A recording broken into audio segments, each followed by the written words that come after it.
Donc Christophe, Florian, Thomas, Paul, qui prendront la parole. C'est le plus important de la conférence, hein. Je pense que c'est ce que vous attendez le plus. Moi, j'ai quelques messages à vous passer d'une manière un petit peu globale sur le volet événementiel de la fédération. C'est l'occasion, dans le cadre du championnat de France, puisque vous savez que c'est quand même un événement récurrent tous les ans, qui est le plus gros finalement porté par la fédération, mais qui s'inscrit aussi dans une dynamique qu'on essaye de renforcer. Et à ce titre-là, on aura l'occasion peut-être de clore la conférence tout à l'heure là-dessus, mais vous dire ma satisfaction qu'on rentre dans une dynamique nettement plus favorable dans la relation qu'on peut avoir entre les collectivités et ce championnat de France, puisqu'on a la chance d'avoir 2 années devant nous qui sont déjà attribuées.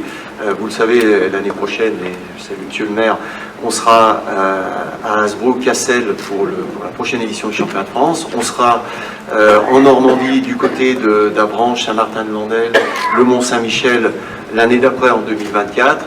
Et puis la bonne nouvelle pour le cyclisme, parce que c'est finalement un reflet de ce que représente notre activité, on a beaucoup de candidatures pour les années suivantes à partir de 2025, ce qui nous permet aussi de pouvoir travailler ces candidatures et de faire des événements qui montent en puissance, comme vous pouvez le voir ici avec les infrastructures. Les événements, c'est aussi pour cette année, pour la fédération, et j'espère qu'on vous y retrouvera nombreux, 3 championnats du monde. Je rappelle qu'on commencera à Nantes avec le BMX, qu'on aura le VTT au Gers en Haute-Savoie, et puis en point d'orgue, parce que ça va venir clore la saison, la piste à Saint-Quentin en Yvelines. Donc 3 disciplines olympiques. Bien évidemment, ça rentre dans une stratégie qu'on voulait pour nos sportifs, c'est le fait de pouvoir se produire à domicile plus haut niveau 2 ans avant les Jeux, et puis également dans notre dynamique événementielle, puisque la Fédération française de cyclisme, avec l'UCI et ASO, a répondu à l'appel d'offres et est candidate maintenant bien avancée pour pouvoir être partie prenante de l'organisation des Jeux Olympiques concernant les disciplines du cyclisme évidemment, et c'est un appel d'offres qui progresse bien, en tous les cas pré-contractualisation qui progresse bien, donc on a maintenant de gros espoirs de pouvoir être présent dans cette dynamique-là aux Jeux Olympiques. Et puis je pense que vous l'aurez tous noté, on travaille sur un projet particulièrement ambitieux pour 2027, avec l'accueil en France, en Haute-Savoie, dans une candidature conjointe Conseil départemental de la Haute-Savoie, Fédération française de cyclisme, pour une nouvelle manifestation qu'on découvrira l'année prochaine à Glasgow, avec l'ensemble des championnats du monde UCI réunis pendant une petite douzaine de jours dans un même espace, hein. Donc pour nous c'est la Haute-Savoie. Alors petit à petit ce dossier chemine plutôt très bien du côté de la collectivité territoriale, qui va procéder à un vote assez décisif le 25 juillet sur ce sujet-là. Et puis ça progresse pas mal également par rapport aux candidatures étrangères qui ont tendance à fléchir devant le dossier au Savoyard au fur et à mesure qu'on avance. Et donc on espère vraiment cette fois-ci, on pense qu'on a quand même de très bonnes chances d'avoir une excellente nouvelle avec l'attribution de ce championnat du monde 2027 dans le cadre des championnats du monde en marche, tout au moins les championnats du monde de Wollongong en Australie au mois de septembre. Et vous voyez qu'à travers ça, c'est quand même la perspective de ramener enfin en France, à travers tous les championnats du monde de toutes les disciplines, on en a régulièrement dans toutes les disciplines, le championnat du monde route. Et vous savez que dans cette candidature de la Haute-Savoie, il y a un seul lieu qui a été défini, c'est le point d'ancrage de la candidature, c'est le lieu pour la route, qui se passerait sur le circuit historique de Sallanches-de-Mancy, où Bernard Hinault avait triomphé. Donc en France, là où un Français avait triomphé, je pense, regarde Thomas, mais voilà, ça peut que continuer à donner des idées à notre sélectionneur qui n'en manque pas et qui brille déjà sur tous les terrains de jeu proposés par l'UCI en dehors de la France. Voilà, le point que je voulais faire avec vous sur la partie événementielle, on y reviendra tout à l'heure si vous avez des questions, et je vais laisser la parole à notre directeur technique national, Christophe Malin. Merci, bonjour à toutes et à tous. Donc oui, ma part pour faire un focus donc, sur ces championnats du monde en France, donc 3 championnats du monde en France, c'est une chance à 2 ans des JO, donc c'est une chance en termes de performance, et là je laisserai Florian Rousseau en parler, mais c'est aussi une chance en termes d'héritage. La France est une terre de cyclisme sur route, hein, on voit très bien l'affluence autour de ces championnats de France ce week-end, et puis tout l'intérêt autour du Tour de France. Donc organiser 3 championnats du monde d'autres disciplines, c'est un moyen de mettre en valeur ces disciplines et de montrer toute la diversité du cyclisme. Donc d'abord le BMX qui aura lieu fin juillet à Nantes. Donc le BMX c'est une discipline qui regroupe environ 1/5 des licenciés de la FFC et les Français sont performants chaque année dans les championnats du monde. Le VTT fin août au G, donc le VTT c'est 1/4 de nos licenciés à la FFC et la France est également toujours très performante dans ces disciplines en XCO mais également en descente, en DH. Et enfin on terminera en octobre avec la piste sur le vélodrome de Saint-Quentin en Yvelines. Et là, c'est l'occasion de mettre en avant donc la piste qui est la discipline olympique par excellence du cyclisme. Donc à 2 ans, puisqu'on est déjà à 2 ans des JO, on est dans une ambiance de montée en puissance du fait sportif. Voilà, c'est les JO qui font ça. L'occasion, ça sera de faire découvrir ces disciplines, je vous l'ai dit, mais de faire découvrir également donc le très haut niveau dans ces disciplines, et c'est assez exceptionnel. Et puis voilà, un autre avantage d'organiser en France, c'est de faire découvrir au grand public nos champions français. Et tout ça, c'est dans l'objectif de faire rêver notre public, faire rêver nos jeunes Français pour que qu'il y en ait de plus en plus de jeunes licenciés, enfin de jeunes qui se licencient et qui se consacrent à ces disciplines.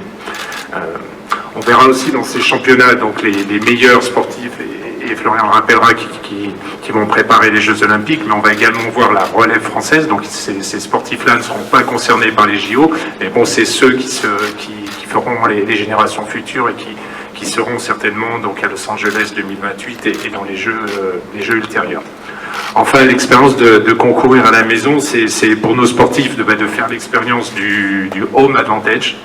Donc, on a déjà vu avec le championnat du monde à Roubaix ce que ça peut provoquer. Donc, ce home advantage qui est quelque chose à vivre et à préparer. Et puis, pour notre public, une montée en puissance du support du public français derrière nos sportifs. Florian ? Dans la continuité des grands événements pour notre équipe de France olympique, j'insiste bien sur la sémantique et les mots. Nous avons 5 disciplines au programme des JO, le BMX Race, le BMX Freestyle, le VTT, la route et la piste. Alors, chaque discipline a sa singularité, son histoire et sa culture, mais notamment avec les techniciens présents ici, avec Thomas et Paul, c'est important dans notre dynamique collective de travailler collectivement et de porter au niveau fédéral ce projet olympique de Paris. On est à un peu plus de 2 ans des Jeux, ça va très très vite. Et les mondiaux en France sont une opportunité en termes d'organisation pour préparer nos sportifs aussi à cet événement qui est très particulier que sont les JO.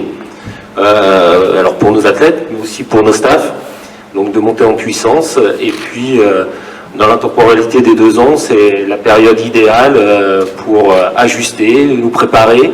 L'objectif des Jeux est très ambitieux pour nos athlètes, pour nous, et nous, notre ambition, c'est d'accompagner au mieux les athlètes dans les meilleures conditions pour préparer cet événement très particulier. Alors, ces 3 championnats du monde en France, le BMX à Nantes, donc sur le plan technique, l'annonce des sélections se fera le 15 juillet lors des championnats de France. Les championnats d'Europe route à Munich après les 2 tours. Paul et Thomas pourront vous donner un peu plus d'explications. Les championnats du monde de VTT au G, la période d'annonce de sélection sera à partir du 9 août, et puis les championnats du monde route en Australie début septembre, et puis pour notre dernier championnat du monde à la maison, les championnats du monde piste, le 4 octobre à Saint-Quentin en Yvelines. Je vais passer la parole à Thomas maintenant. Merci à toutes et à tous. Je ne sais pas trop ce que je peux vous raconter, j'avais à attendre vos questions, tout simplement pour reprendre un petit peu les termes qui ont été employés. Ce qui me revient, c'est d'insister sur le privilège d'avoir 3 championnats du monde. On est une fédération, je ne vais pas dire un petit peu particulière, mais en tout cas où il y a plusieurs sports au sein de la FFC. Je pense que tout le monde est connaisseur ici, et en tout cas moi je serais bien incapable de donner des conseils de BMX ou bien de VTT à qui que ce soit, donc C'est la particularité, Président, je dis pas de bêtises, de cette fédération, allez, on va dire peut-être le ski, où on peut être assimilé, mais c'est un petit peu... C'est à peu près tout. En revanche, ça ne nous empêche pas, en tout cas, j'y tiens, j'ai l'impression que c'est... Enfin, c'est pas l'impression, j'ai la conviction que c'est vraiment commun. Alors c'est sûr que je parlais des conseils, mais au niveau de l'état d'esprit, du partage d'expérience, de tout ce qu'il y a autour, sans aller jusqu'à la technique, on a, avec Florian notamment, Polo, mais bien sûr les autres coachs des autres catégories également, on essaye de mettre en commun pour essayer de tirer la Fédération française de cyclisme et les événements qu'elle organise, et les coureurs également qui sont amenés à porter les couleurs de l'équipe de France, quelle que soit la catégorie. On essaye vraiment de marcher ensemble. On marche ensemble, c'est un travail d'équipe. Aujourd'hui, forcément, vous êtes nombreux puisqu'il y a cet enjeu de champion de France sur route, et je pense que c'est une bonne chose de justement mettre en lumière ces 3 événements qui ont lieu en France. C'est vraiment un privilège. Moi, je me réjouis déjà après le tour d'aller voir notamment à Nantes le BMX, et je voulais dire également, qu'est-ce que je voulais dire, j'ai oublié d'ailleurs.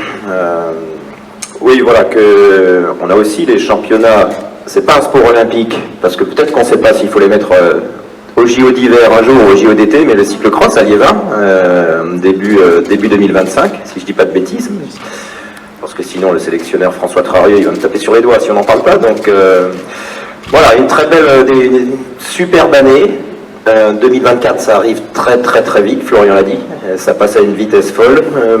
On l'a tous dans un coin de la tête, mais on n'en oublie certainement pas les autres échéances. Donc chaque chose en son temps, en voyant à long terme, et en s'occupant aussi de ce qui va arriver très vite. Et voilà, je suis à votre disposition. Ensuite, s'il y a des questions plus précises, et on a été impoli parce qu'on aurait dû faire parler Polo, puisque c'est le sélectionneur des femmes, et c'est normalement des femmes d'abord. À toi, Polo. Merci Thomas. Bonjour à toutes et à tous. Moi j'avais plutôt prévu de vous parler je ne vais pas revenir sur ce qu'ont dit Florian, Michel, Christophe et Thomas sur les événements, mais plutôt du cyclisme féminin, parce que c'est une fierté à l'heure actuelle de voir nos filles françaises progresser d'année en année, et puis arriver maintenant au plus haut niveau sur les courses World Tour, avec bien sûr les événements qui vont arriver très bientôt, les Jeux Olympiques à Paris, et puis on l'espère les championnats du monde ensuite en France.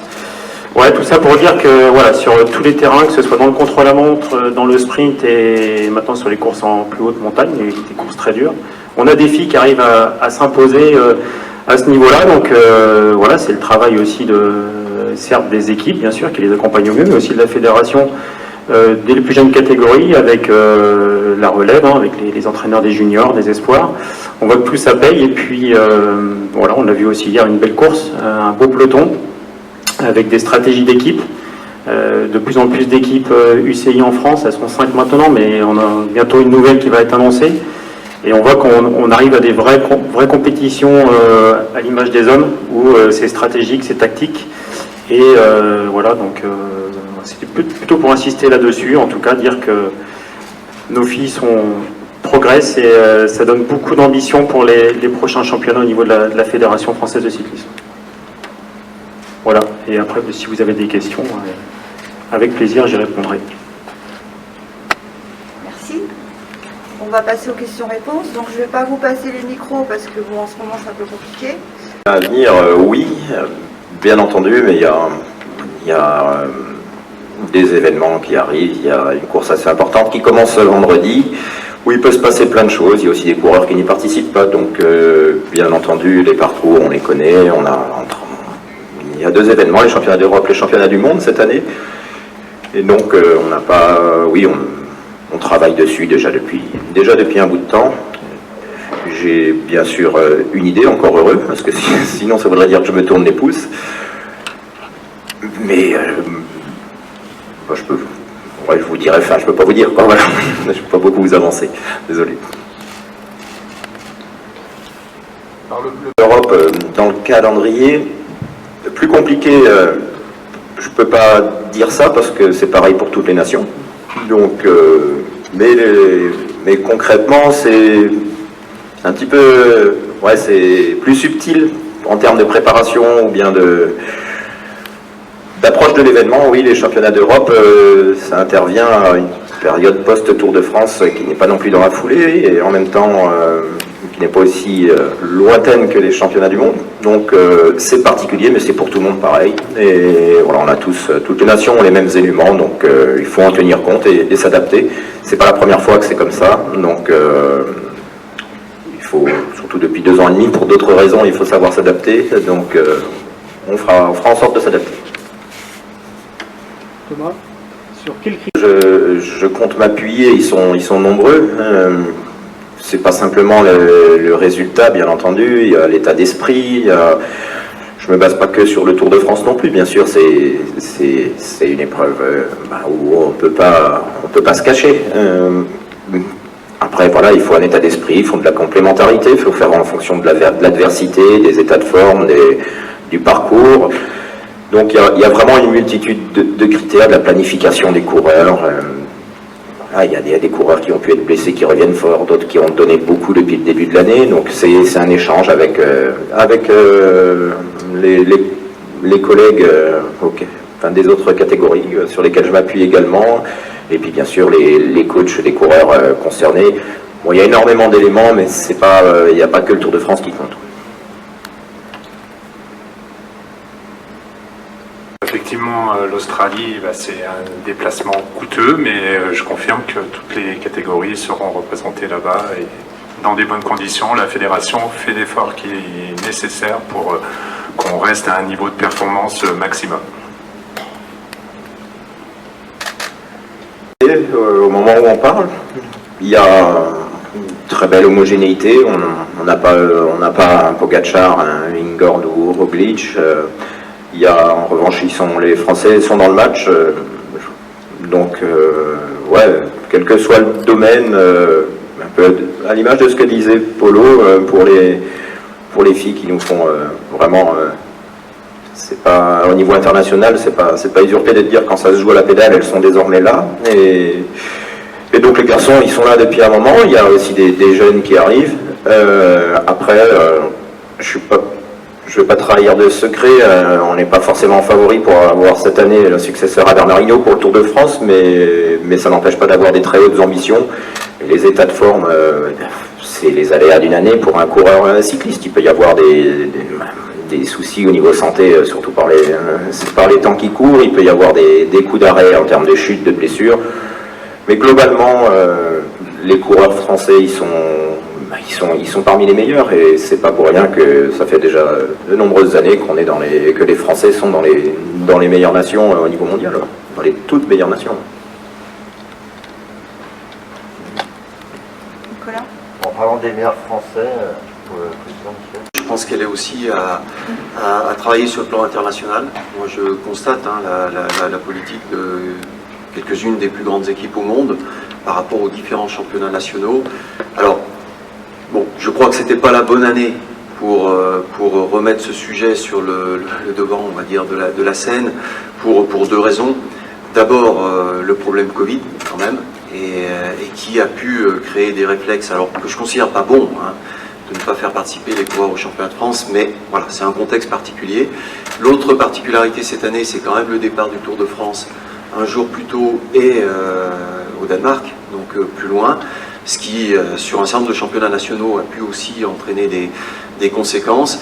Mais pour autant, le cyclisme international a à se préoccuper du sujet, avec un contexte qui me semble, moi, bon, d'avoir les championnats nationaux une semaine, en tous les cas la semaine précédant le départ du Tour de France, parce que c'est à chaque fois une super occasion de mettre dans la vitrine nos cyclismes nationaux, et j'associe mes confrères au moins européens, et par ailleurs, c'est aussi une façon pour les équipes, pour le monde professionnel, de saluer l'ensemble du travail qui est accompli dans les fédérations et qui nourrit ce monde professionnel.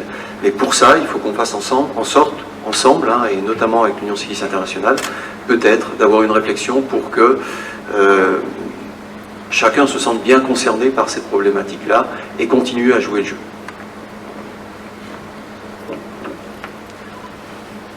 Pour l'équipe ? Notre défaveur, c'est-à-dire qu'on rentre sur une pente savonneuse où petit à petit le prétexte du Tour de France. Alors il peut être multiple, hein. Là j'ai mis en avant le Covid qui est une réalité cette année, quand on voit le Tour de Suisse on ne peut pas dire que c'est pas vrai. Mais il peut y avoir d'autres prétextes. Il peut y avoir la peur de la chute. On a même entendu, moi j'ai entendu des propos sur la fatigue, donc potentiellement la durée d'un championnat, la distance d'un championnat. On peut avoir toutes sortes de bonnes excuses qui conduisent à la mauvaise solution, c'est-à-dire de sortir les principaux coureurs ou les principaux protagonistes du Tour de France des différents championnats nationaux.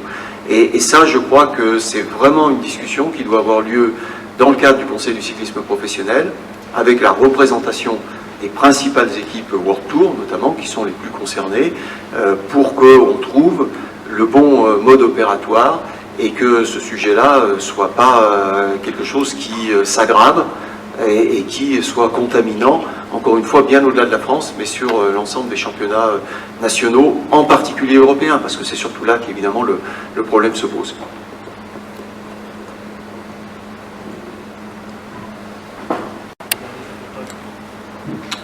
Ça va être, on ne sait pas en fait ce que ça va donner médiatiquement, etc. Par contre, depuis que l'annonce du Tour de France féminin est apparue l'an passé, toutes les équipes et toutes les sportifs sont arrivés dessus.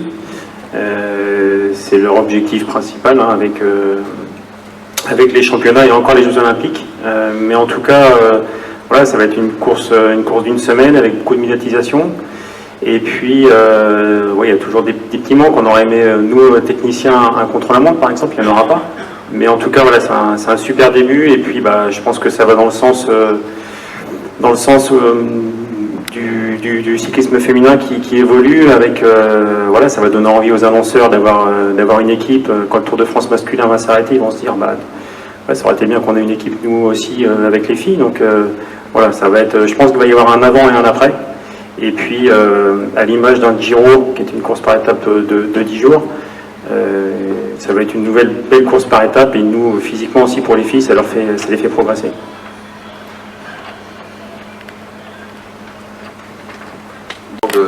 De la présence d'un certain nombre de maires pour célébrer ce passage de relais. Je vous l'ai dit tout à l'heure, c'est très important pour notre fédération, pour notre sport aussi, de constater qu'il y a une appétence pour ce championnat de France. Et moi, je suis très très heureux d'avoir aujourd'hui à mes côtés d'abord Monsieur Dominique Joly, maire de Cassel. Donc on va se retrouver à Cassel-Asbrook l'année prochaine. Hein, et vous voyez qu'on a un peu d'avance par rapport à l'habitude. Et on a encore plus d'avance pour l'année 2024. Et je salue ici la présence de David Nicolas, donc le maire d'Avranches. Merci beaucoup de vous être engagé d'ores et déjà pour le championnat 2024 et de M. Jackie Bouvet, qui est le maire de Saint-Hilaire-du-Harcouët, puisque vous avez vu que c'est un ensemble de communes qui sera sur cette organisation 2024. Alors symboliquement, je crois qu'on va remettre un petit cadre. Alors, pour les photographes, ça va se passer à droite là-bas où il y a Nicolas André.